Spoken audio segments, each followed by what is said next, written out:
দেশটা ধ্বংস করে ফেলাইতেছে। এই বছরে যে হাসিনা গেছে গা, হাসিনাই ভালো ছিল এই বাংলাদেশে। হাসিনা আসলে অনেক ভালো হবে। আর মনে করেন যে এই সরকারটা জুতাতে বাইরে খেতানো উচিত। উপদেষ্টা আসিফ মাহমুদ সাদাবাস, তার বাপে সাদাবাস, তার বাপে ভূমিদস্যু। জনগণ চেতলে ওদের পিঠের চামড়া থাকবে না, ওদের পিঠের চামড়া রাখবো না আমরা বলে দিলাম। আমরা তো আগেই ভালো ছিলাম শেখ হাসিনার আমলে। এখন কি হলো? বিধবা ভাতা, প্রতিবন্ধী ভাতা, বয়স্ক ভাতা সবকিছু পাইছি। আর এখন কি পাইতেছি? লাঞ্ছনা। তো বন্যার টাকা 12 কোটি টাকা থেকে 10 কোটি টাকা উধাও করে দেন। কত সুন্দর আমাদের দেশ, কত সুন্দর আপনাদের সমন্বয়।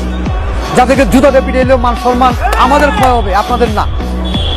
যাদের বাবা মায়েদের ধিক্কার জানাই যে সমন্বয় করে সার্জিস আলম, আমি নাম উল্লেখ করে বলতেছি, সার্জিস আলম, হাসনাত আব্দুল্লাহ, নাহিদ। এই নাহিদ তো আরেকটু যুদ্ধ লাগাই দিন আর শান্তি থাকা পারতেছে না। কি করবো এই সরকার? আমি কি করবো? স্টোর শালা স্টোর ডাক দিলে গৃহযুদ্ধ লাগাই দেবা। রাজপথে নেমে আসবো, আন্দোলন করবো, আমরা সবকিছু করবো, আমরা প্রস্তুত আছি। ম্যাডাম হুকুম দিলে আমরা রাজপথে নেমে যাবো। ম্যাডামে যে হুকুম দেব, আমরা হুকুমে আসে এখন বসে আছি।